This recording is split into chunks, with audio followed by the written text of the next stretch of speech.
guys, how you doing? It's Breezy here, and in this episode of Talks with Breezy, we are interviewing the underground artist from Belgium, 8500K. Let's go check out his interview right here. All right, guys, here's 8500K. How you doing, man? So I'm doing chill, just sitting in quarantine, doing the interview with Breezy, you feel me? Yeah, I know. Quarantine must suck out there, I know. So let's get to know you, man. Tell us a bit about yourself and what you do. So, I'm basically just a small-time artist. I did this shit for fun at the beginning. I did it mainly on Snapchat. I was spitting freestyling stuff on Snapchat for a whole minute, and people said yo, you should actually record something. Then I recorded with my crappy ass Beats headphones, the thing that just on the Beats, the little those small Beats. Yeah, I know what you mean. Yeah. So I recorded with that in a free program, and people fuck with it because it sounded raw, how X did Look At Me. It sounded just it was so crappy that it sounded raw. So I did that for a hot minute. Then I got a cheap ass mic. Then I leveled up. Then I began to take music seriously, and then people asked me to do shows and stuff. That's crazy, man. Yeah, so I'm getting recognized. The thing I like about myself is that mainly here where I live, so I live in Europe for the most of you that probably don't know. I live in Belgium specifically. Yeah. It's next to the Netherlands and France. So a lot of the main music that's popping, a lot of... Anyway, somebody's coming. So the most music that they make here is aggressive street music, you feel me? Yeah. So none of that sad melodic stuff, they don't make that. Especially in English. So that's what I do. I got my niche for it, so. Yeah, it's really good. So tell me, what's it like being a rapper in Belgium? Well, let's see. It's pretty funny actually, because people aren't in Belgium. The thing is the mentality of the people here, because 70% of the Belgian population are all 60-plussers, so they're all old. So you don't have a lot of youth here. But the youth that there are, it's pretty shocking for them to see somebody like me just walk and be in general around them. Yeah. They're they think I got a high status or some shit, but I'm just a regular ass, fat ass motherfucker. I don't know, it's pretty funny. Just for example, if I'm in the clubs and shit, they act like I'm special, but I'm totally not. Yeah. So, but it's pretty fun. It's either this or just live a normal, boring life, you feel me? So, yeah. I'd rather just go have fun with it. Yeah, I know what you mean. So, one of your most popular songs is Ben's Truck, as I can see on Spotify and all that. So, tell me, how'd you come up with that song? What's the idea behind that song? Oh, come on, wait. Somebody keep spam calling me. Text. Okay, Bench Truck. So I was on live. I was just looking through beats, and I found this song, and I had that little song the fuck. I told her hop on the bench truck, and I just kept working on it on live. I just only had 4 viewers, so I kept working on it on live. Then in the moment of it, I just recorded it on live, and then I sent it over to my boy, Lil Surfo. He pulled up to the studio. He recorded his part, and then I sent it over to my guy, Kazoe, what I did a song with already. Yeah. He mixed everything, so it sounded pretty good. And we put it on Spotify. I put it on 6 times on Spotify, because I had artists have multiple versions of their song. Final version 1, final version 3. Yeah. I kept mixing up the right song. Then I finally got it right. So, that's what's up. Nice, man. Obviously, I've seen on your social media that you've done, a few shows, a few performances. Tell me about your shows. What are your shows like whenever you do them?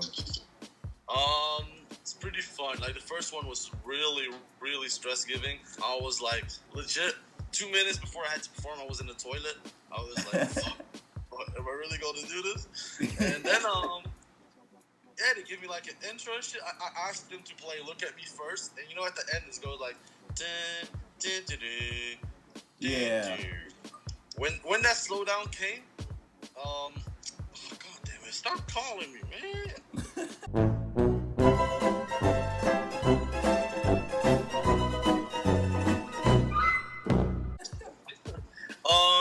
When that slowdown came from Look At Me, I asked them specifically to then cut out the lights so everybody would be confused, and then my ad lib, like the shh, what's this sound of the other song, it came in. So like what's this sound? Woof, fuck on me. Then the song drop came in. So everybody was pretty hyped about it. The song that most people sang along with was 45. So I was really surprised because that's like a melodic song. So I didn't think it would do as good. But like I did like 45, and everybody was doing along and shit. They were singing along, so it was pretty cool. Yeah. So yeah, it was just humbling to actually see the people that like numbers and people are different. Completely different thing. Like when you see thousands of streams and when you see thousands of people in front of you actually singing your song, it's such a different feeling. So that's the most humbling thing about a performance. Yeah, that was crazy. That was nice, so much fun. And where have you done shows? Have you only done shows in Belgium, or have you like traveled and done shows like within Europe? Only in Belgium. Like, only in Belgium. Yeah. The thing is, I want to eventually move out to the U.S. or Canada because, I don't know, the mentality here, I just can't. Like, people are. Yeah, so actually, that was one of my questions. I was gonna ask you, would you ever consider moving to the U.S. or working with, like, with a record label here, like in the U.S. or Canada? Yeah, if I got the chance to take my plane and head over there immediately, because I know my calling is there. It's not here. Yeah. Even if it's not as an artist, I know I can be of some use. Just some people. Definitely, man. Like you can make something of yourself over here. Yeah, because here it's like it's too limited. People only are focused on working, like normal jobs for like 60 years of their life and going into pension. I know what you mean. It's like here in the U.S., you've got a lot more opportunity and all that. Yeah, a lot of more opportunities. Here it's pretty limited, so yeah. People give like a bad like here. There are so few artists that people are like, oh, another artist, another artist. But like in the U.S., it's just everybody's used to it, and everybody knows the capabilities and like what you can reach with music. They know it over there, but here they're like, well, you can't make a living off of it and stuff like that. You feel me? Yeah. So, yeah, Belgium isn't that. Like France could be like in Paris and stuff. That could be something, but I don't think they fuck with English music like that. Probably not. Yeah, the U.S. is like where I have to be. Definitely. What's the story behind the name 8500K? How'd you come up with that? Okay, let's see. So, my city that I'm rapping like is Kortrijk. So, the postal code for that is 8,500. Yeah. And I just put the K at it because, the first letter of the city. So 8,500K. Yeah. Also, it's pretty unique because like I think nowadays you can't make a username with like I don't think you can make that anymore. With like not letters, just you know what I mean. Yeah, I know what you mean. I think it's pretty unique because for example, when I interact with somebody on Instagram, it's like weird because they see numbers instead of, and just see numbers. They're like, "What the fuck is this dude about?" So, yeah, it's not pretty common to have numbers in your name, so it definitely does make you a unique rapper, a unique artist. Exactly. Yeah. Like when I hit up somebody like, let's see, like a verified person, I'm pretty more likely to pop up because they see like numbers. They're like, "What the fuck is this?" Yeah. And they just click on it and they're like, "Oh, it's a dude." Yeah. So yeah, I think it's pretty fun. Yeah. Like it's unique. So tell me, what kinds of collaborations have you done? Have you done any collaborations with any other artists in your area? In my area, a lot of them have been asking, but honestly, like they don't make English music like me, or they don't respect the. Like a lot of people have like a niche to hate on sad music, like melodic stuff. They're like, "Oh, that's whack, that's gay," and stuff like that. So if I know they're like that, even though they're hard, I won't fuck with them because you just have to appreciate all states of music to be an artist yourself. You can't just be like rap, and that's it. So, but yeah, I've worked with a lot of people before. I have a lot of people that ask me to work. I also do it. I just do it anyway. But the thing is, like when I do features, I really want it to be good. So I take my sweet ass time, but then I procrastinate and stuff. So makes sense. So But like off late, I haven't been doing features as much because I don't know. I'm just at home way too much, and I feel so demotivated to actually record something. yeah. Like, yeah. But I've done a lot of features, like a heck lot. Also, like way smaller artists than me, I always give them features. I don't ask for shit. I don't charge them. Mm-hmm. I'm just like give and receive. You feel me? I know. I know exactly Give what them you my mean. energy, and then hopefully I get it back somehow. It's actually quite kind of interesting that not if you're like rappers in your area don't really fuck with the same kind of music that you make or like same English music. For them, I'm like a complete random ass outcast. They're like, they're respected though. They're like, okay, he does his thing, but they don't fuck with me like that. You feel me? They're just like, they acknowledge it, but they don't want to give me like, because I opened a lot of doors for other people as well. I opened up a lot of doors for like performances, stuff like that. Just the music industry as well. Yeah. Like, I was the main one they came to. I was the main one to came to. My home just pulling up. Yeah. I was the main one to give them the studio time because I had a studio at my home, and I don't know. It's like I gave them that positive energy that they needed, and then it just went away. You feel me? So I know what you mean. I'm a little cautious with giving people just everything. You feel me? Yeah. But I'm a big leader at the end of the day, so that's it. Yeah. Do you have any upcoming projects you're working on? I got Hate Winter. It's a really old, progressive, sad album. So a lot of people are gonna compare it to like early X stuff. Let's say like that. Like it's a grungy vibe. You feel me? Yeah. So that's I think 17 songs, and then I have a second one update. 8500K update. That's like a more upbeat album with like Bandstruck. It was normally supposed to be in it, but I want it to be a single. Yeah. So yeah, songs like that will be in it. And then I got a lot of like just unarchived stuff on my PC. Just a lot of songs I need to finish or just add some more vocals on it or just finish mixing it. But I got a lot of stuff. Like lately, I haven't been dropping much. I'm gonna be honest. Also with this Ramadan, so it's Ramadan right now, so I'm fasting. So I can't make music or drop anything this month. Yeah. But as soon as that ends, I got the song "Pour Me In" or "Down." I forgot. Recent one on my Instagram. I'm gonna be dropping that one. It's a melodic song. So that's the first thing I'm gonna drop. So yeah. All right, bet. I almost crashed my car, so I had to call back. So yeah, back. Let's go. All right. So, tell me, like, what are your goals and aspirations as an upcoming artist? My goals as an upcoming artist. So, I'm already happy just knowing I helped some people out with their mental health and depression, most specifically. I'm happy I already did that. So my goal is just to further that, help more people with music, especially people that feel alone, that are sad, that think they have nobody in their life and stuff like that. So I'm trying to help with that. That are my main goals. I could die happily just knowing I already saved some people just by the music alone. So yeah, that's my main goal. And besides that, just to show people that I know a lot of people that are overweight. They think they can't have a life. They can't get girls. They can't just live a flashy life, let's say. They think they have to sit alone at home, have nobody, just sit on a PlayStation all day, stuff like that. I do that too because I'm a fat fuck. But I'm just trying to show that you can actually live a good life even if you're overweight and stuff like that. So it doesn't really matter at the end of the day.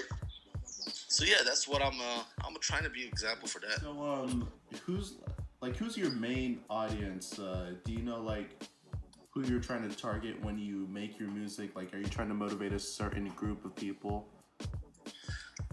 The audience I don't like the most, let me say that. The audience I least want to attract is like the people that only listen to hype music, you know? People that only come from Bandstruck, that only come for that music. Those people I appreciate them, but that's not my focus. The people that are feeling down, that find hope in music, you feel me? That they listen to it, they get chills, they keep listening to it, they come back to it. Those are my people I'm trying to target. Yeah. So more specifically like the underground people. Um, I listen to a lot of lo-fi music, stuff like that. Mm-hmm.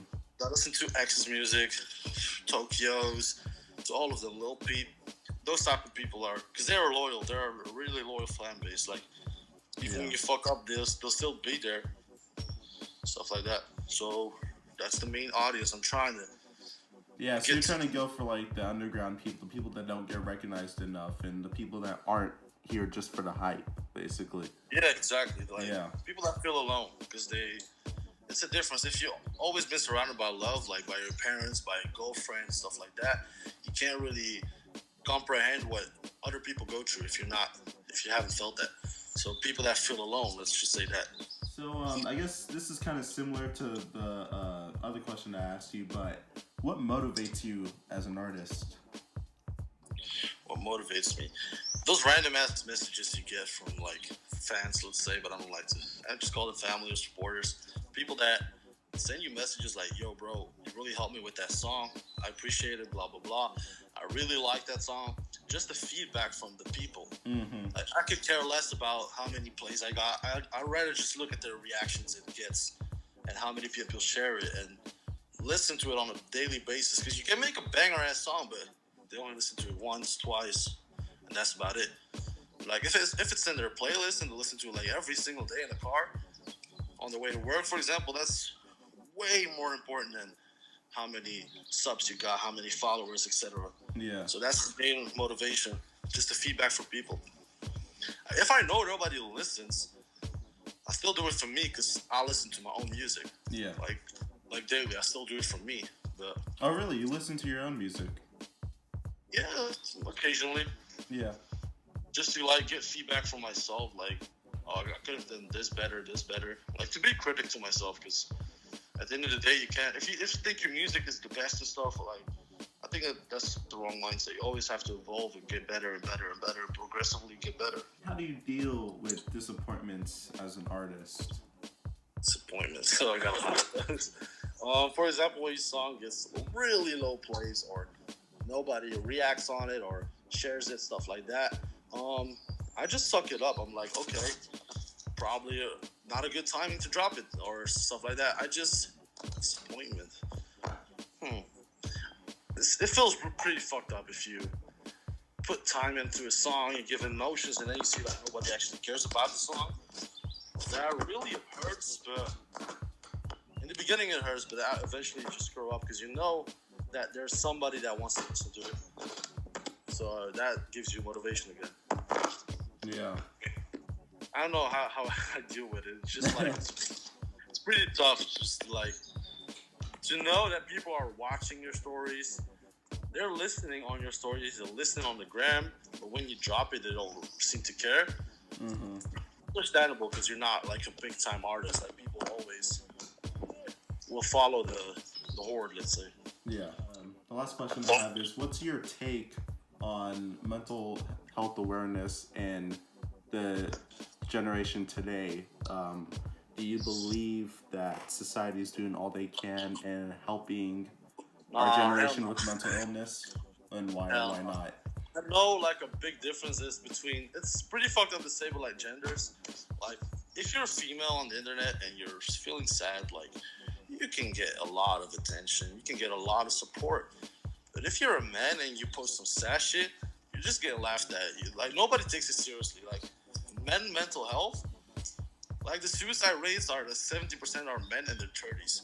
So it just shows, like, a lot of people don't care if a man is feeling hurt or stuff like that. But if it's a female, you got a lot of simps. Like, I know it's rude to say, but, like, it should be focused a lot more on men as well. Because, like, we just suck it up and can't really let it out. Cause, yeah, so it's the idea is that a lot of men tend to not show a lot of emotion, and society doesn't really. But they can't, because society doesn't accept it. They're yeah. Like, you should get up. Society doesn't really believe that, you know, we can go for men and help them with the mental illness, and that we should, like, just focus on the ones that are more so-called tough or soft, I should say, like women.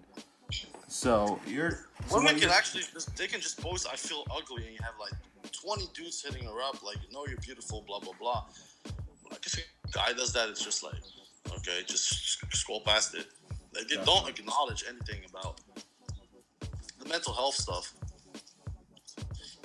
Like also if you publicize that you're sad, everybody assumes that another person is gonna help you. So they don't want to be the helping hand. That's true. Like if I post something, probably my friends they would like think, oh, that other friend is gonna help him. I shouldn't bother. But everybody thinks like that, so you don't get the help you need. Yeah, so that's where music comes in to comfort people like that. Exactly, and that's where music comes in to help those people deal with it and help them relax, get them at ease. Exactly. I don't want to say like I'm not sexist at all. For some people think that. I just noticed like a lot. For example, on Twitter, you just notice immediately. True. If you just see the gender. It's a big difference, a big ass difference. I want to make music, go right ahead. Don't care about what your friends say. Don't listen to them. Because at the end of the day, you're having fun. And if it turns out to be something, it's something. You feel me? You can either just live your life, be a normal person, work until you got your 30 or 60 or something, and get like a little pay from the government, and just die, or you can just try to make something out of your life. I know it's not meant to be for everybody, but like you should just try to chase a goal and not just live ignorantly. Thanks, man, for that. We all appreciate it.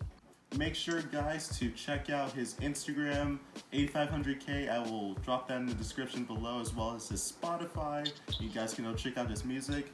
Thank you so much for interviewing 8500K. This was a fun interview to do. Glad to meet you. And we'll see y'all in the next video.